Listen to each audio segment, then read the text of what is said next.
আৰু 600 নতুন ফৰেষ্ট প্ৰটেকশ্যনত নতুন আমি এই নতুন নিযুক্তিৰ প্ৰক্ৰিয়া ফেব্ৰুৱাৰী মাহৰ ভিতৰত আৰু 600 নতুন ফৰেষ্ট প্ৰটেকশ্যনত নতুন জোৱানত নিযুক্তিৰ প্ৰক্ৰিয়া আমি আৰম্ভ কৰিব লাগিব। মই ইতিমধ্যে বনমন্ত্ৰী চন্দ্ৰমোহন পাটোৱাৰী ডাঙৰীয়াক কৈছো যে আজি আমি 940 গৰাকী নৱনিযুক্ত ফৰেষ্ট গাৰ্ডৰ আজি আমি ইয়াতে পাছিং আউট পেৰেডত উপস্থিত আছো।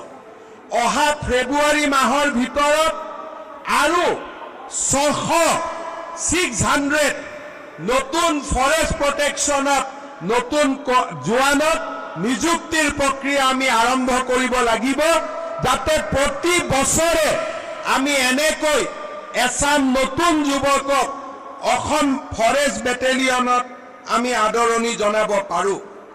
আজি আমি লাচিত বৰফুকন পুলিচ একাডেমীত উপস্থিত আছোঁ।